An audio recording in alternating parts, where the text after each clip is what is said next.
All right. Should be good to go here. I was about to bring up my page I usually bring up for topics, but I'm going to be honest, I don't have shit.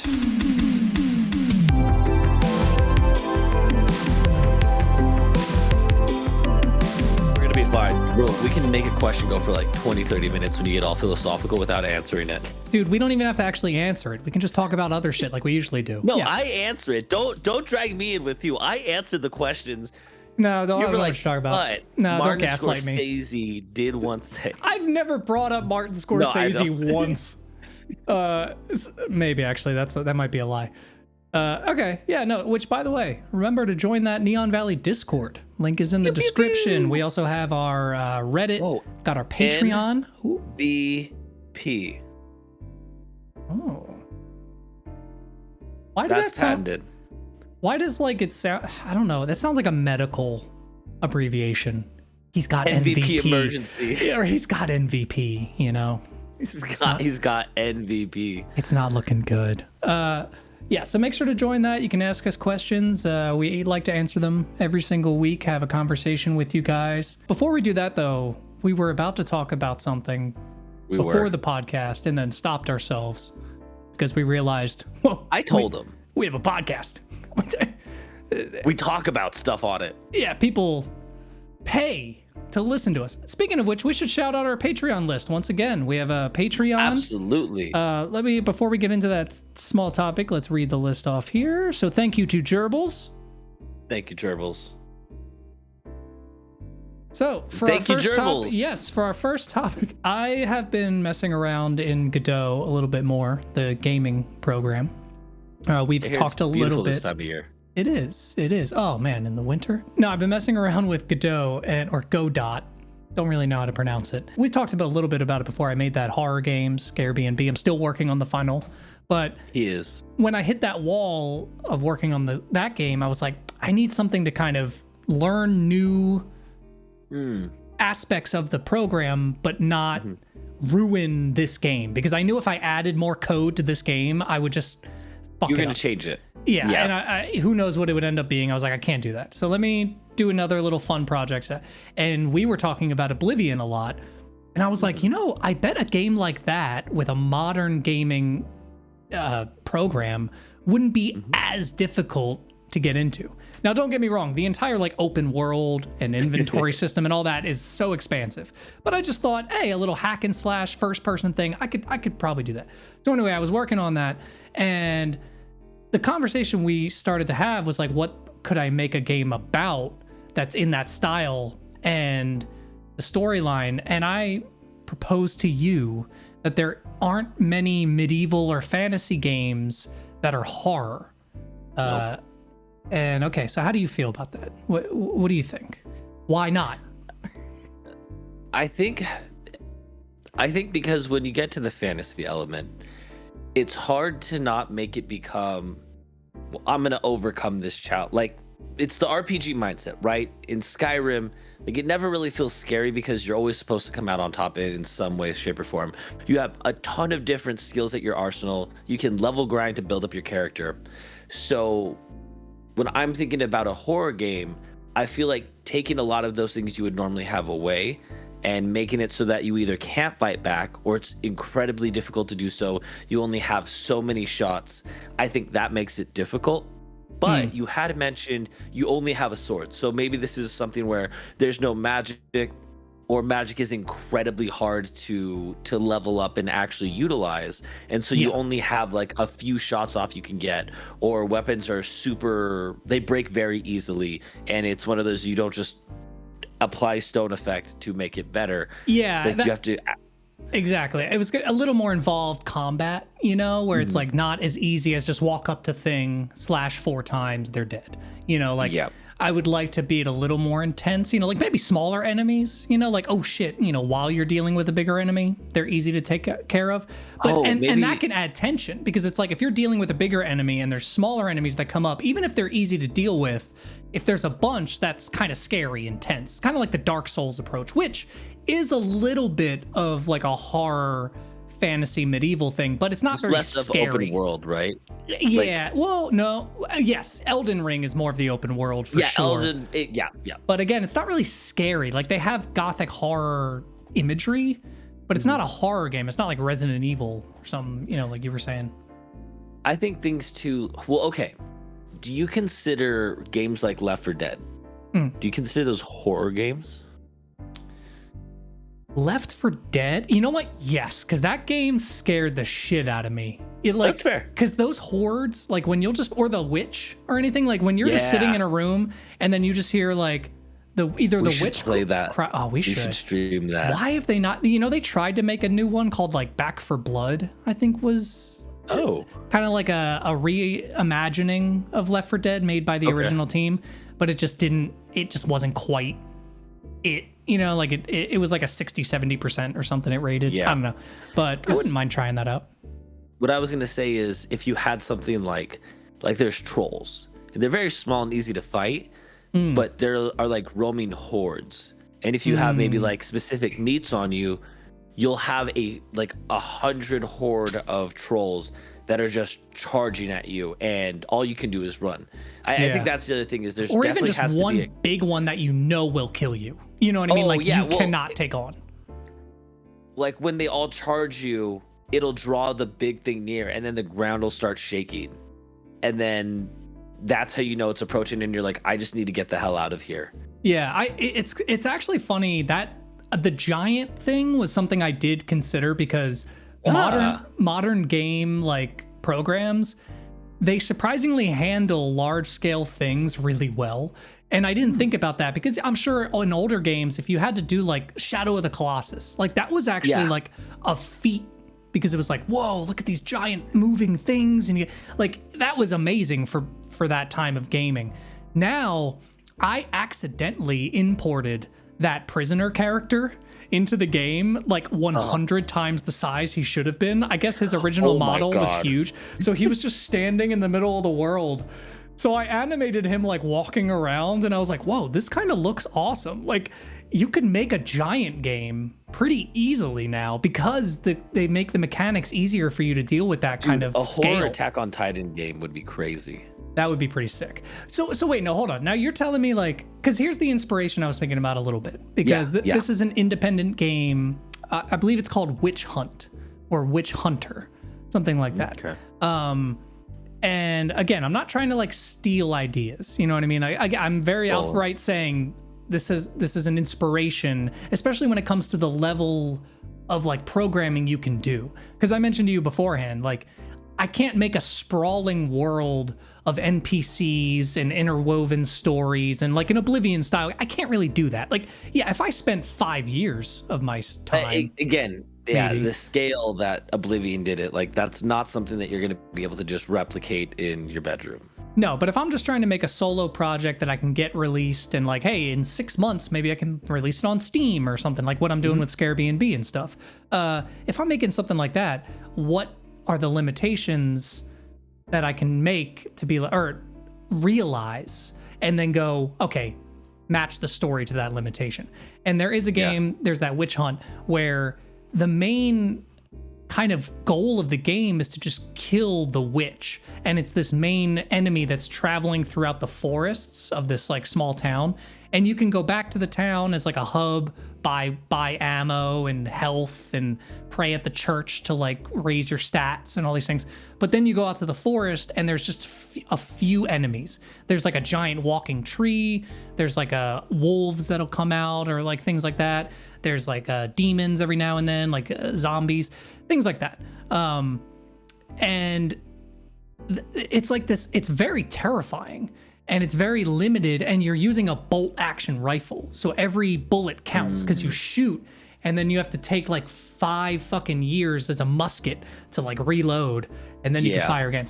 So that's where I was thinking the sword thing can make it a little bit scarier, where it's not like Call of Duty where you're just mowing down enemies. So if you have 2 or 3 things coming at you with a sword, even though games like Skyrim and Oblivion have made it bring it on. Realistically, it's that's pretty difficult. when you can bare knuckle box a dragon in Skyrim, like you're not gonna be scared. Yeah, so it's like you have to set up that expectation of like fear. Maybe I'm just not thinking of many, but I feel like fantasy hasn't really, it doesn't dip fully into horror. There are horror moments, like Lord of the Rings has a few moments that are scary. You know, the giant spider. You've got like the Guardians of Nazgul or whatever the fuck their names are. I can't remember right now. You were gonna say of the Galaxy now. Guardians of the really Galaxy. Mad. You got Chris Pratt coming in, you know. But yeah, it's like they have some very scary moments. Same thing with, I would even say Skyrim has a few like cave missions that are very tense and scary, but I wouldn't call it horror or like a horror game. It's just that there's moments that, so I don't know. I thought that was interesting. Just feel like there's not much medieval horror stuff, and it's a very scary time to think about. So it's like, why not? Yes, it was plague rampant. Yeah, there you go. See, plagues, zombies. Oh my god, what if you could actually get sick in the game, and if you go into a village without getting it taken care of, you can get other people in the village sick and they'll die. And like you can accidentally like kill everyone in the village just by getting them sick with the plague. See, what's funny is that like that actually probably wouldn't be that difficult, because like you can simplify. That's what's interesting about game code is like, especially nowadays with like a lot of the programs that you have now, it really comes down to like animation, modeling, and all that stuff on top of like simplified code, because you could essentially create just a variable called plagued, right? So it's like in your character player. I'm sorry if this sounds boring. Maybe I'll cut this out. Joseph, if you think this sounds boring later, cut it out. This is we'll put it for definitely Patreon content. Yeah. But no, like in your character, you can literally create a variable that says like plagued, right? And then you just equal it to false. So at the beginning of the game, right when the game starts, plagued equals false. Now that doesn't mean anything. You're just making that variable, obviously. But then later, when you like interact with a certain object, you can now make plagued equal true. And then you can have another variable beneath it that says like when plague equals true, your health decreases by 0.01% every second. Your health halves or whatever. And then you just make it so that when you go into the town's plagued equals true. You set up their own variable. Literally, it's almost just like a 4-step variable. And then all the things in between are just, okay, how do you show to the player that they are sick? You know what I mean? It's like with health. You set up the health for the player as like 100. And then in the code, you say when you get hit, -1. So that all is happening in code very simply. But it's like, how do you convey that to the player that they're losing health? Do you put a health bar and just lower it? Do you like make the screen flash red and then Does get the redder? health bar turn green to show you're poisoned? Whoa, there you go. Oh, but also green can sometimes mean stamina. So you don't, so it's like, you don't want to confuse the player. Shade of green. You don't want to They're colorblind. They can't tell the difference anyways. No, that's another thing you have to be very aware of nowadays when making games is like 10 to 15% of the world is colorblind in some facet. So when you make games that have very harsh red, blue, greens, all that, we're not talking about the puzzle on Scare B&B, are we? Yeah, I did get a message about that. Yeah. What? Did you really? Yeah, no, I did. Oh, you didn't? I didn't tell you about that? No. Yeah, somebody sent me a message on itch.io or itch.io. I don't know how to pronounce it. I always just say itch.io. But they messaged me and said, hey, I really loved your demo, but could you please make a version accessible for colorblind people? I had to have someone in my chat help me out with it because they had a specific colorblindness that kind of made all of the colors. It blurred it together to be. Or like the reds and oranges or reds and greens, I think it was. I think that's the colorblind my dad has, where he can't differentiate the difference between the two. Yeah, I actually, now that I finally understand colorblindness because I've taken the time to research understand what it is, I get it. Okay, but growing up, I think it's people in my life who like didn't understand what it was telling me that I genuinely thought colorblindness wasn't real. Like I thought that you could be like gray scale colorblind, like I just can't see color. But I had a classmate that used to say that that colors were switched. That's where I don't believe people.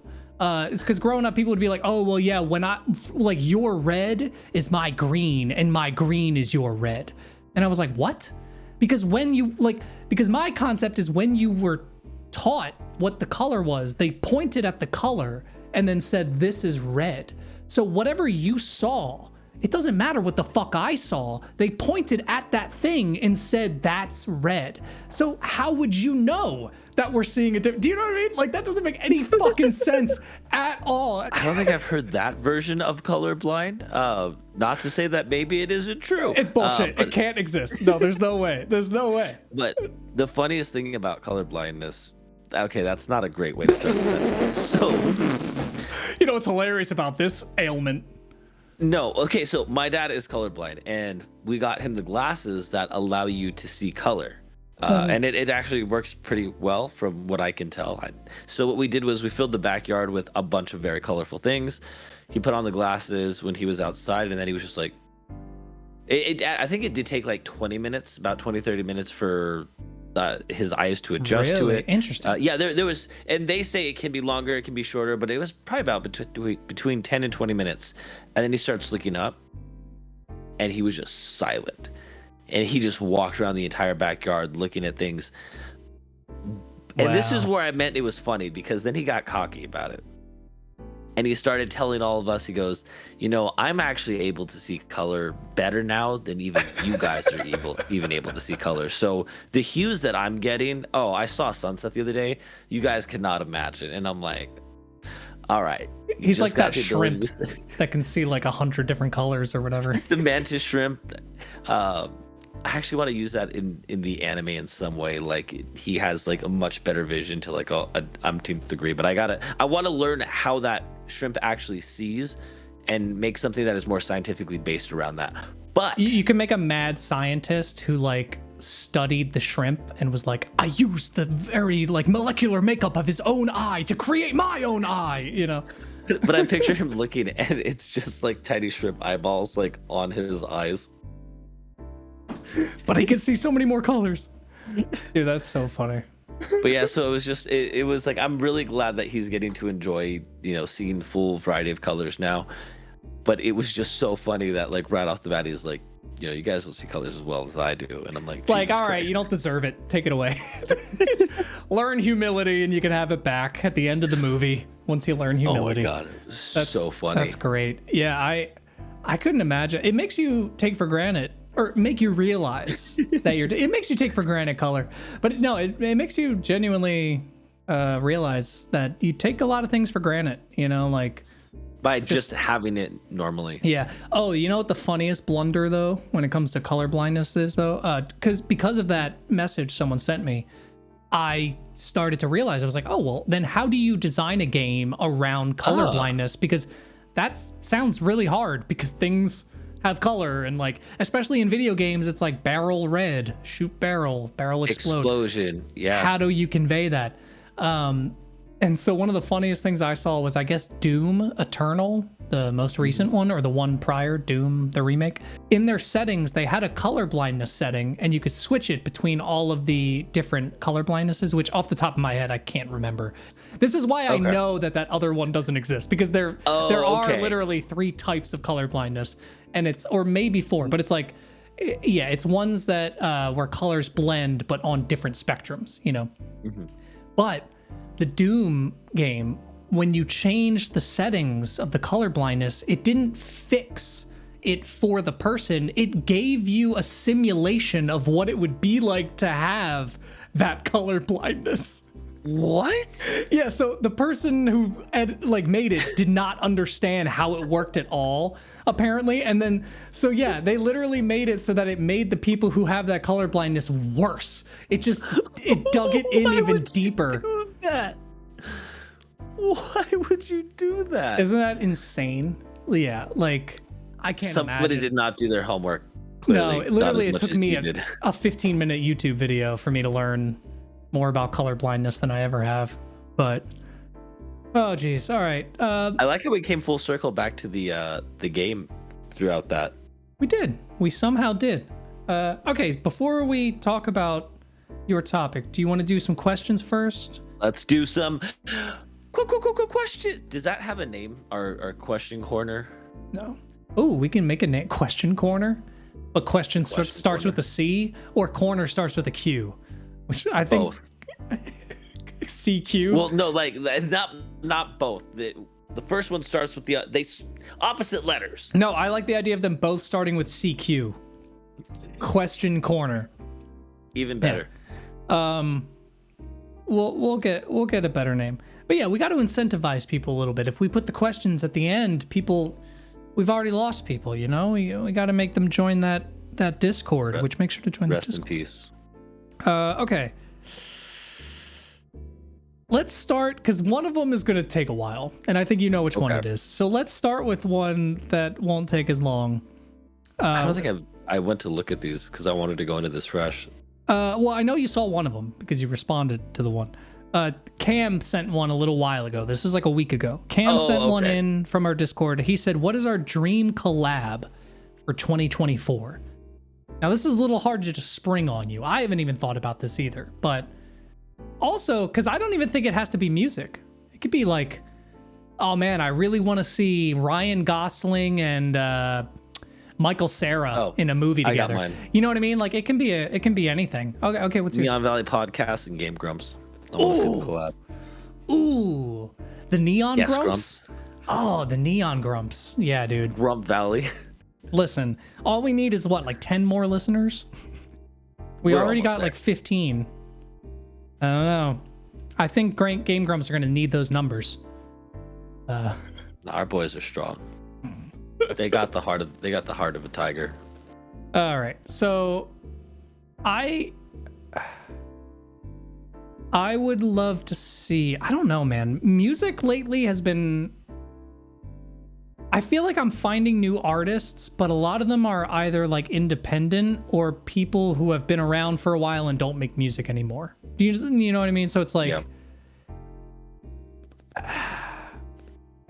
because I don't even know, man. Because and it's strange because a lot of the music I've been getting back into lately they're not like known for collabs. They're not collab based.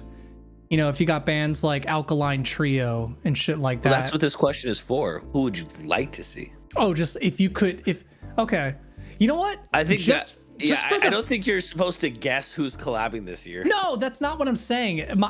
I'm saying that they're not known for collabing. So it's like that doesn't happen. It's not like, whoa, a day to remember and they're fucking teaming up. That it's not like rap. They don't do that. You know what I mean? Like that's not okay. So to think about it that way is weird, where it's like, oh well, who I see what you're saying. It doesn't work the same way as like electronic music and rap. It's kind of like just with the bands I've been getting back into recently. But Gotcha. if we're going mainstream, what I would be really interested in seeing is like a Blink-182 Skrillex mashup. Tell me why the other mashup musically I was thinking of involves Skrillex. Because he's like the perfect person. He's like your core mashup person. It's like just take no matter what it is, Skrillex it's gonna be good. Equals dank. Yeah. Skrillex and Flume. Ooh, have they? Tell me that wouldn't be heavy, Yes, but they also haven't. with that'd be good. I don't even know if Flume is still making music. I would personally fund that. Yeah, that's a good one. 5 stars. Joseph, give me 5 stars. like GTA right up there in the corner. Thanks. I've been getting into this one guy called V Wills lately. Okay. He's like an independent artist. He's actually, interestingly enough, he's kind of almost a Is he related to T Mills? No. Surprisingly. No matter how much it rhymes. Oh man, you're fucking scratching an old memory there. I know. I was like, why does that sound so? Oh no. So many drunken nights. Yeah. No, he's almost kind of got like a country tinge to him a little bit. But his beats and his flow are not country at all. Okay. It's just the twang. Yeah, and his voice a little bit, like all that baby that's backwards, baby. So like he'll almost sound country, but then once he goes into his chorus, he doesn't quite sound. It's interesting. It's actually the thing I can compare it to is Sunreal, Like what Sunreal does for like Yeah. R&B and hip hop and rap, V Wills is kind of doing for country and rap, where he's making it like his own thing, you know. And So really good way for me to understand, and it makes a lot of sense. yeah, Just give him 5 stars. there we go. And it's not comparable to that really like cringy country rap you hear on the radio, where it's like Rap.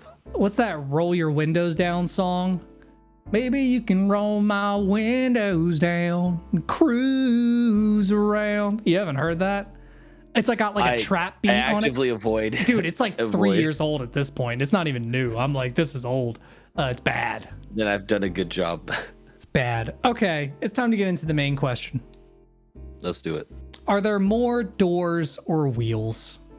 I think we agree. There's more wheels, right?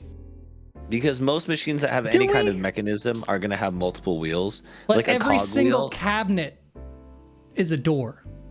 And every single car also has 4, not every single, most cars have 4 doors that also have 4 wheels. So I'm telling you, Think about in the engine, the cogs, everything that's on the engine, all the pistons, all those things that are round and rotating. Okay, so now we have to get into semantics here. By the way, for anybody listening to this, we're so aware that this question is like what, a year, 2 years old at this point?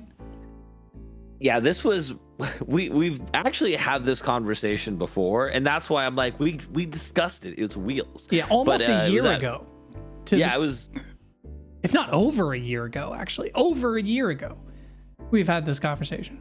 yeah, I was gonna say it'd be over. Wow, that's wild. Time has flown by. It was yeah, but we realize you guys also haven't heard this, but not the concept, but us talking about it, and that's why you're here, isn't We're it? throwing our hat into the ring. God We've dang. got to talk about our opinions, because maybe there's things people haven't thought about. You know what I'm saying? So I'm gonna get a little bit closer to my camera here because I'm getting serious.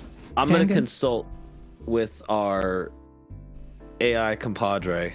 No, ask no, not yet ChatGPT, though, are not there yet though, more because wheels? this ruins all conversation. Not yet. Let's get her right. opinion. It's a her. Let's get her opinion at the end, because this is like that How I Met Your Mother episode. Have you?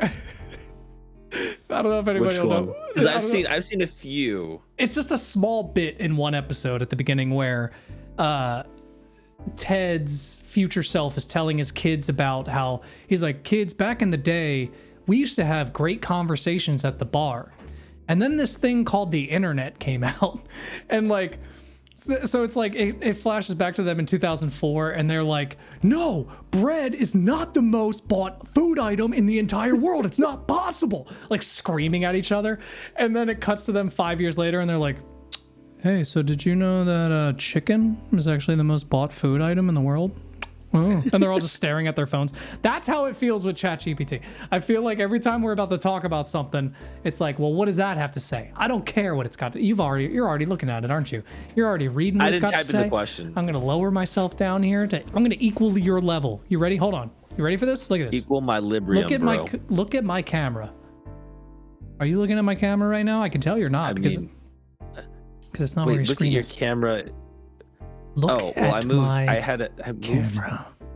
Look at me. Is this okay? Look at me. Okay, I'm at your level now. We can speak. We can talk like humans. I've had a lot to drink. I don't know what I'm talking about anymore. What was the question? Doors or wheels? Listen, I need to lift myself back up a little bit. I'm a little too low. Okay. Joseph cut all that out. All right. So I think we did land on wheels. Yes. But I don't know if I agree with the definition of a cog being a wheel, because its function is not wheel-like. A wheel, because by definition, you're calling it a cog. That's what it is mechanically. It is not mechanically a wheel. A cog wheel? Is not cogwheel not the term for it? You know what? You got me there.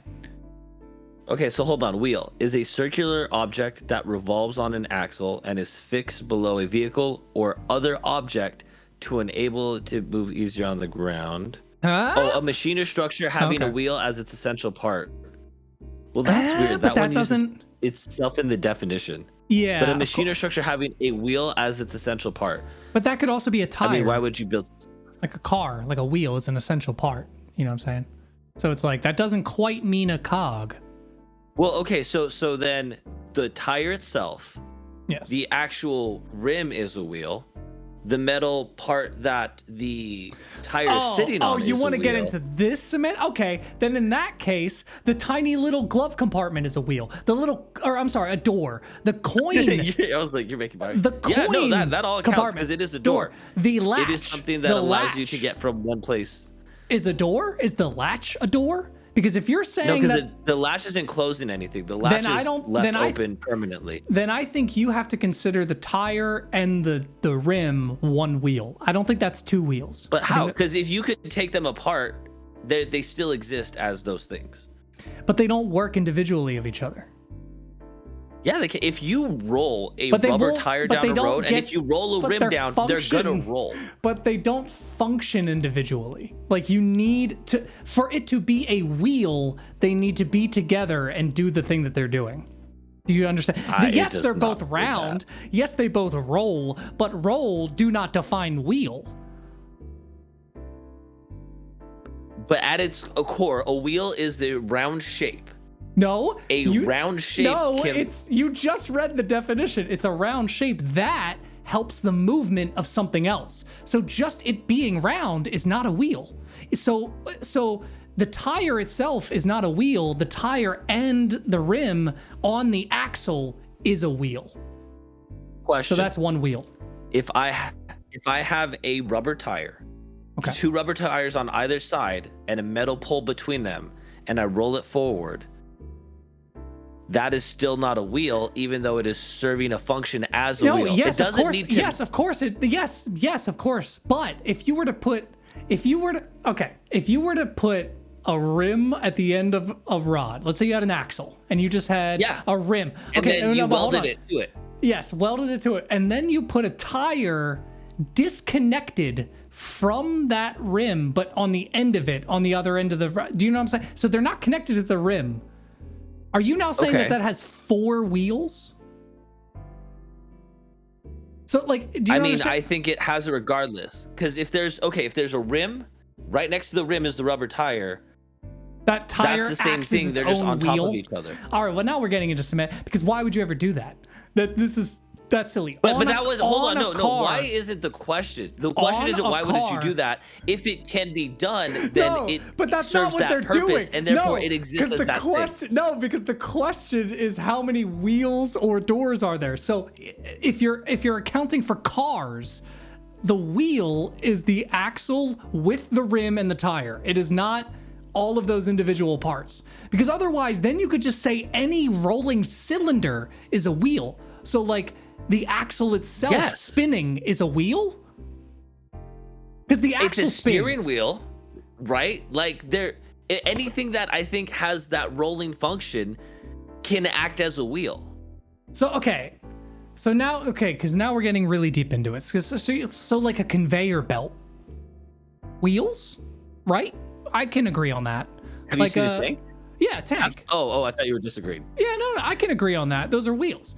And so you have the main wheel, and within it are wheels that move the main wheel. Does it not? Because that's how it rolls. There's rollers in there which act as wheels because they are serving a function of moving it forward. And then because the tank is on those things moving, then that is still its own separate wheel. Okay, is every can lid a door?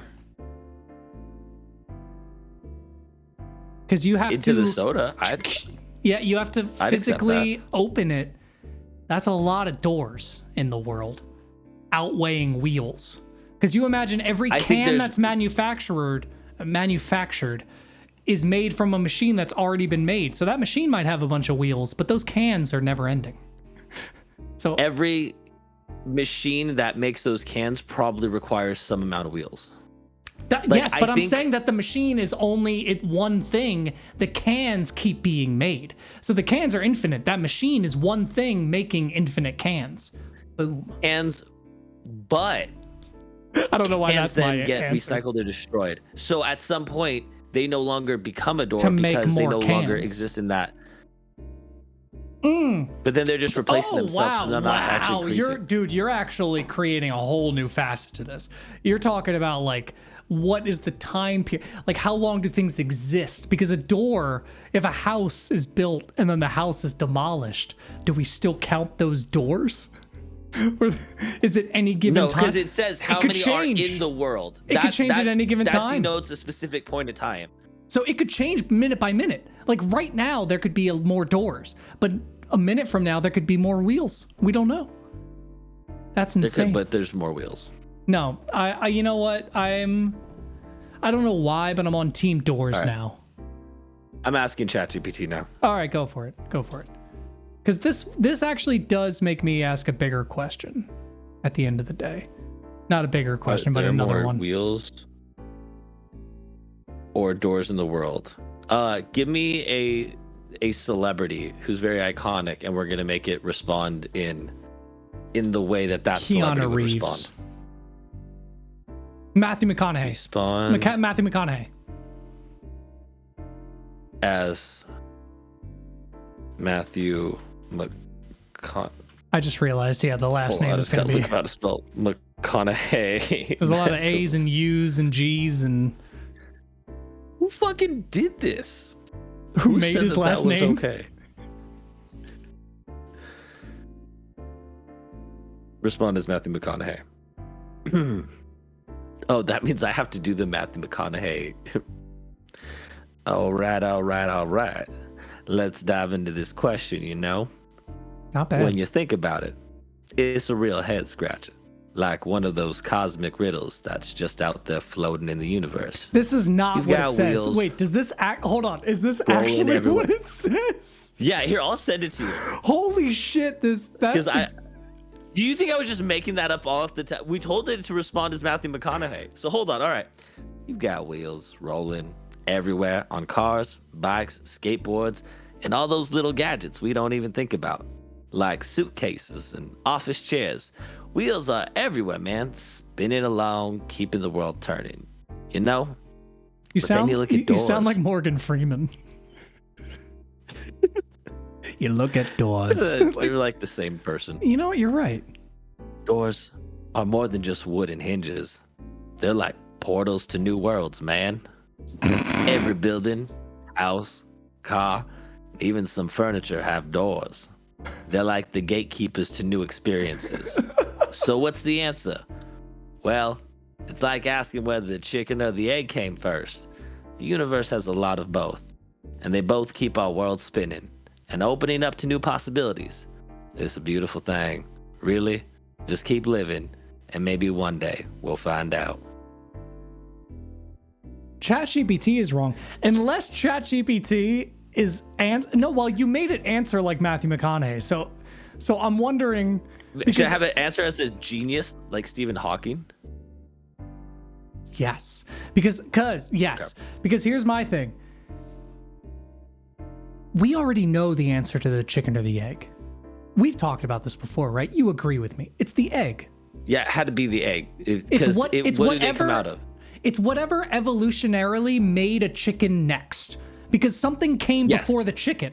Yes, and I don't understand why that concept isn't more clear. Like, that is not a difficult question. Now, the more philosophical question is what came before the chicken? Like, now that could be more of like, what came first? Like the egg or the thing before it? It's less philosophical and more like science. Yeah, probably, right. Yeah, because it's like the egg. It's for sure the egg. Yeah, no, that one was without question. At us. All right. Are there more wheels or doors in the world? Respond as Stephen Hawking. I'm gonna just talk like a fancy schmanz because I wouldn't do that. Yeah. Unless you want to talk like a robot. Joseph, cut that out. Cross that line. In contemplating the universe and its vast complexities, the question of whether there are more wheels or doors in the world presents an intriguing problem. It's a matter of quantifying the common versus the ubiquitous.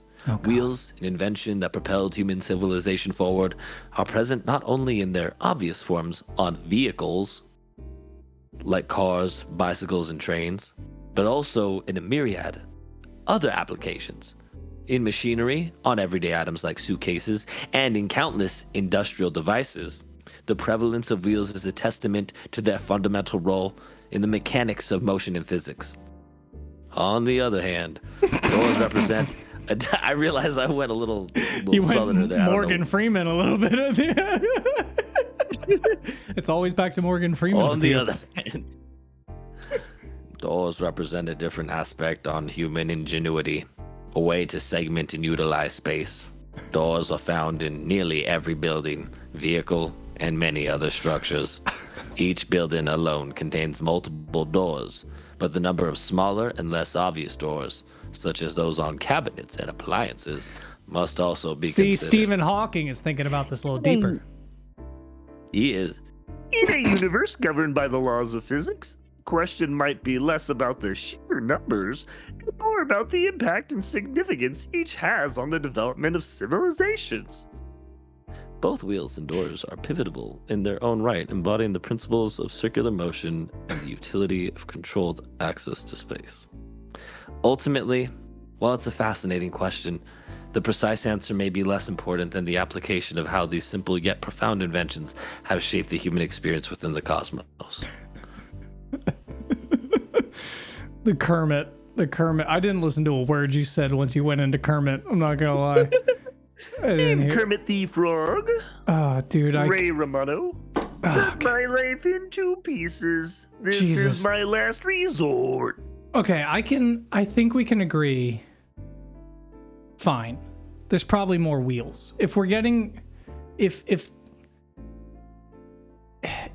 we're getting into, like, if a cog or anything that spins to function a machine is a wheel, then yeah, I guess you gotta land on wheel, right? Wheel. You were just waiting to say that. Now, does a straw have 1 hole or 2 holes?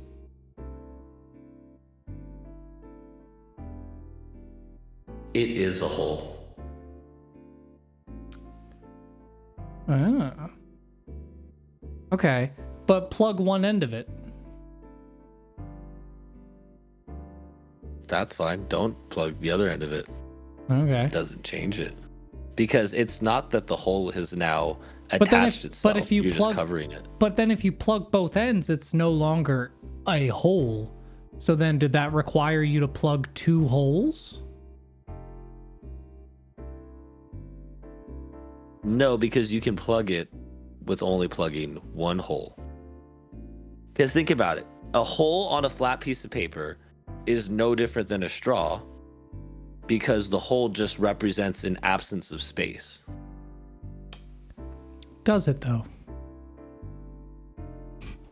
This time, I think it does. Because think about it this way. So you're saying that you need the full item or physical thing to understand what a hole is? Because hear me out. If you have a hole, like in a piece of paper, like you're saying, right? And then you make a hole in another piece of paper, those are 2 holes. But then if you were to put those 2 pieces of paper together, do you not have 1 hole? Made from 2 holes? I'm kind of fucking with you. You're kind of losing me now. Hold on. Yeah, I'm kind of fucking with you a little bit. Because all you did was take a hole out of one paper and place it on the hole of another paper. Yeah, but those are 2 separate holes, right? You would not argue that those are not 2 separate holes, correct? I would, because the hole is the absence missing in the paper. But so no, you can't but they're 2 separate nothing items. On nothing. Exactly. So if they're 2, but you would never argue. So but because logistically, 2 items have 2 holes, right? Like 2 pieces of paper each have a hole. You would never say that one of them doesn't have a hole because the other one does. So they have each a hole. So that's 2 holes. So then if you put them on top of each other, that cancels out one of the holes.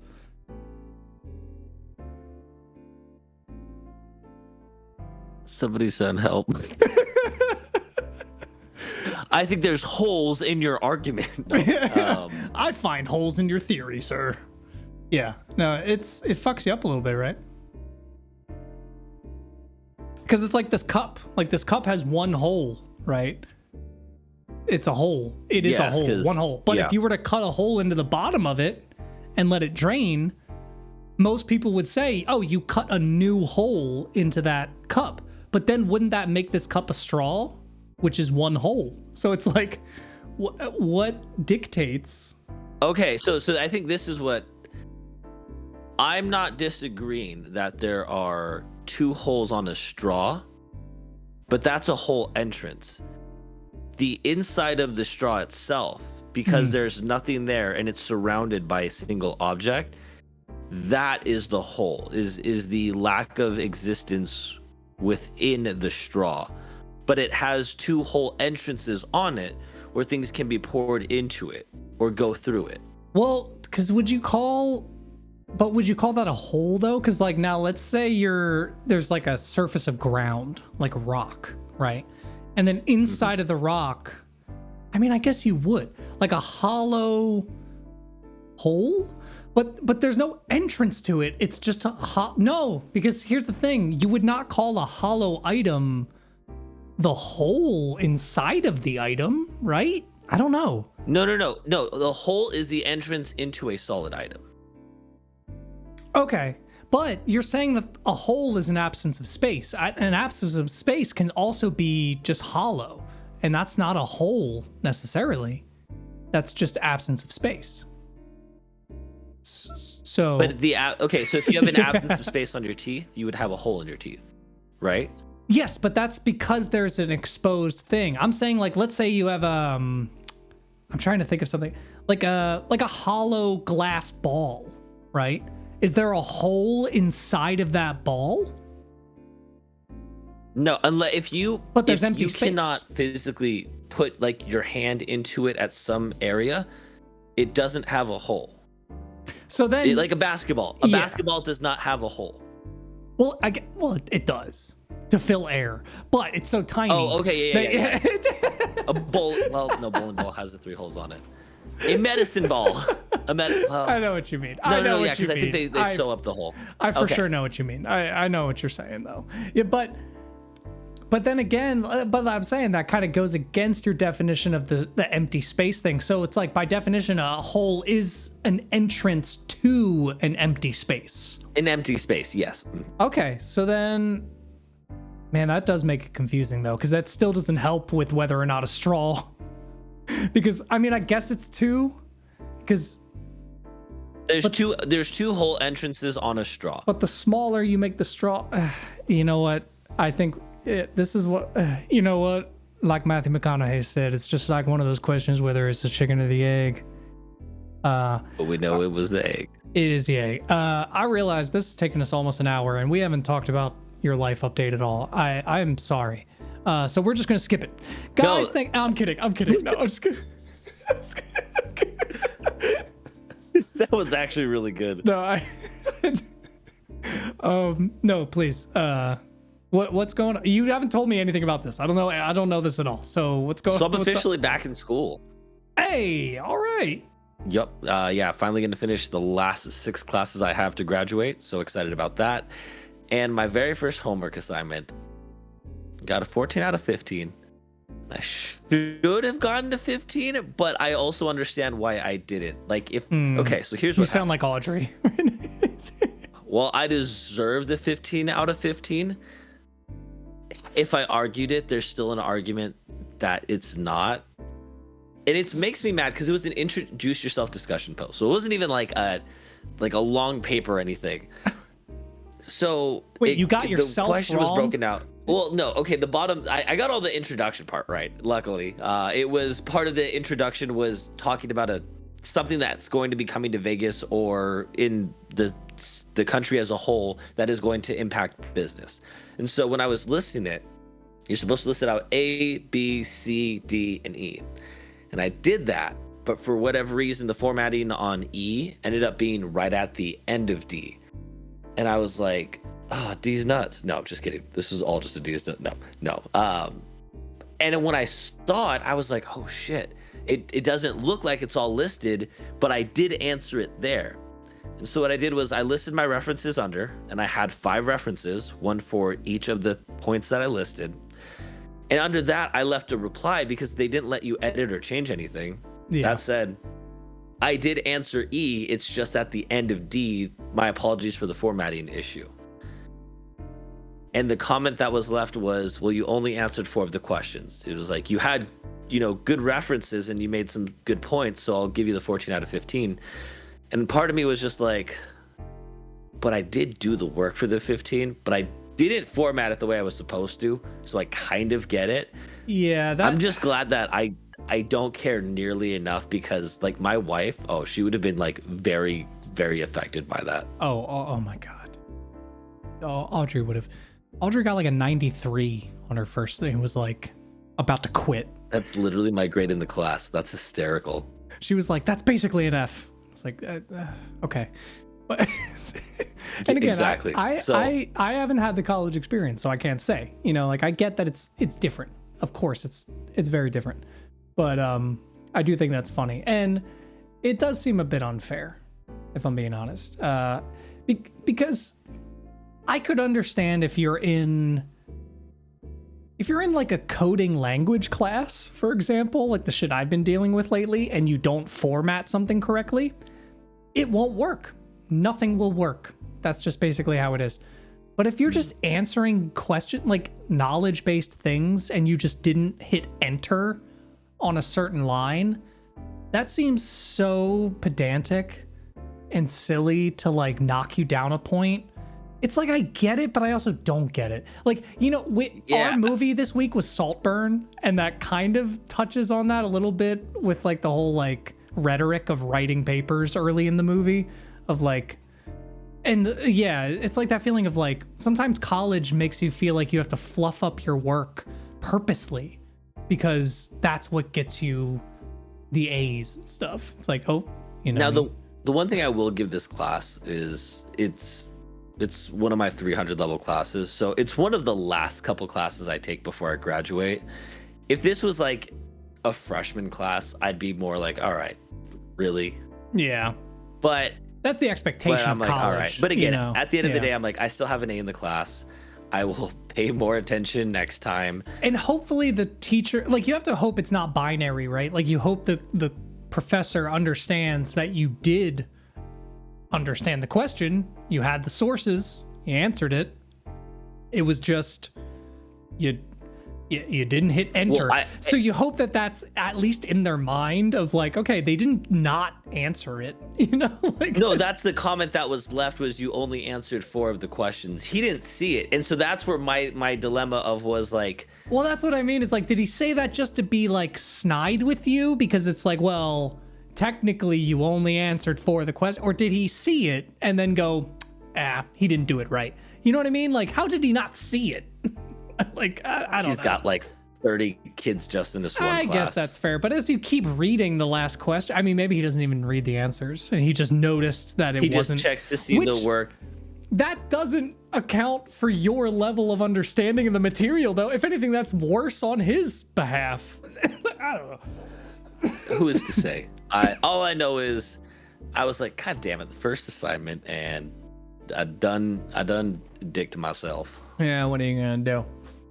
What are you gonna do? No, Right. That sucks though. Yeah, the college life for sure is very different when it comes to grading and schooling, because everything is weighted, and like it's if you get a C in college, you can essentially, you got an F, like you failed. You didn't. Like an F is if you just didn't show up, basically. Like how's it been going though? Are you noticing how's the campus parties? Dude, I'm all online. I'm too old for that shit. I'm just kidding. I was actually streaming while doing homework yesterday. I didn't have the homework on stream because I don't want to get in trouble for. You hear that, professors? I don't know if someone's gonna be like, you were sharing answers to homework questions. Right, that's why so you get in I trouble. was streaming me playing Yu-Gi-Oh while I was doing homework, but it was funny because like people would come into my stream and be like, are you filling out a job application? Because they would hear me like reading off the question or like responding it with an answer. Well, like, what the hell are you doing? And then my chat started roasting me because I was like there were specific words that came up where I was like, wait, shit, how do I spell that? That doesn't look correct. And yeah. You know, that I've been waiting for that debacle. I don't think we've pronounced a word wrong yet. I had my whole thing where I kept saying amplify, but I pointed that out on myself. I didn't. I'm waiting for someone to be You like. also created the controversy to look like the good guy. It's all here in our journal. No. Yeah, you absolutely instigated that issue from the very beginning. Listen, you're acting like that's not what you do. When you find out that you're doing something wrong, you tell people you've done it wrong and you go, hey, I fucked up, right? Oops. Oopsie little You me. created this situation so you could come off as the good guy that owns his mistake. It's not true. It's funny you say this. I did one last thing we can talk about. This is a few weeks old at this point, but there was a video that came out from a YouTuber called H Bomber Guy, and he's kind of like a JonTron of YouTube, where he makes a video once every like 6 months, but they're fucking bangers. Like he just makes, they're like, you know, insanely well edited and all that stuff, researched. And he made a video about plagiarism on YouTube and how it runs rampant amongst YouTubers who do like movie reviews and like analysis of like true crime and like all this other stuff. And it's how people will literally just take an article from something or like a documentary and then read it word for word and then post it as a YouTube video and then cite that website as a resource. But really all they did was just read from it like word for word. And it became a big controversy. Everyone was finding all these YouTubers that were doing it and like all this shit. And it got me so nervous about stuff that I've done. Like, cause not that I've done that on purpose. I've never outright been like, okay, let me go to this article here and then I'll just fucking take that and I'll put it in a video and then they were good to go. But it made me realize I was like, oh shit, is there stuff I've researched and then didn't credit? You know, like, because it happens all the time. Like when I made the dubstep history video, like I started panicking of like, oh fuck, is there something I did? This is like, did I copy somebody's work? Because I've never read anything verbatim. Like that's not the point. Like, what's the point of making a video if you're doing that? That's kind of how I look at it. It's like the whole point is to have your own voice and to have your own opinion about things. So I never do that. But of course, when it comes to something like the history of dubstep, there were things that I had to research that I didn't know offhand. I don't personally know all these people. So yes, there's stuff I had to read off, and I didn't read it off verbatim. It was stuff I learned, then formed into my own thing. But yeah, it still made me, I was like, is that the same? Like it started, it's like, am I plagiarizing by taking all of these articles that have like laid out the history of dubstep and then made my own condensed story of it and then made a video? It kind of like freaked me out a little bit of like plagiarism and all that shit. I was like, I don't know. So come out right of the gates and say I'm stealing everything. If you've heard me say something, I probably stole it, and if you find out later I didn't, well, there you go. I need you to pray for me for this weekend. What's going on? I'm playing in my first lacrosse tournament since I last played lacrosse, which was many years ago. And here's the thing I got a little bit nervous about, right? Because I'm signed up for a indoor league. That's why I got the new lacrosse stick over there, which I'm still needing to name. And the men's league, you know, he's like, oh, it's a bunch of us older guys. Some of us used to play college ball, but, you know, we're older guys. I was like, okay, cool. Yeah, it sounds like fun. I want to use this as a way to get myself back into shape, but it's not like I've been like hardcore training. And then I get added to the group text for this weekend's tournament. Now, this tournament is separate from the men's league I'm doing. But in the tournament, the guy's like, oh, I have 2 NILLB players that'll be joining us. And I'm like, is that the National Indoor Lacrosse League? Like, nil. Did somebody go out and get like goddamn pros that played last year? What level of athlete am I playing against in this tournament this weekend? You were unaware. Pray for me. You went in blind. You're the average Joes. See. Oh no. Bro, I hurt myself stretching the other day. You're gonna do great. I believe in you. You hear that, everyone? Let's pray for Mitchell. Yeah, I think Please. I think that's the note we can leave this off on. I think we should all just pray for Mitchell. I think we should wish him a wonderful time. Mitchell. We'll play lacrosse. You're gonna get DMCA'd. You need to stop. Yeah, we're too good. We've been smooth and grooved. All right, so guys, it's the end of an episode. Get out. Join that Patreon if you feel like Do it. it. Support us. We love you. Please. Join our Discord. What is it? The Reddit. There's a bunch of stuff. There's a bunch of stuff you could do. Read it. Do it all. Reddit, read it, done it. No, but seriously. All the links will be in the description. You can join all of our communities. We have a lot of cool people in there. Leave us some questions. Ooh. We will answer them in the next episode. Thank you all for listening, and we'll see you next time. Keep Mitchell? it real. Oh. Keep it real? Keep it real. All right. I'm working on my outros. You heard it. Yeah, I was going to say, it's good.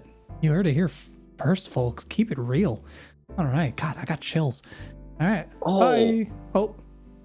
Should Keep It Real be for the Neon Valley Media Club? Because like a reel.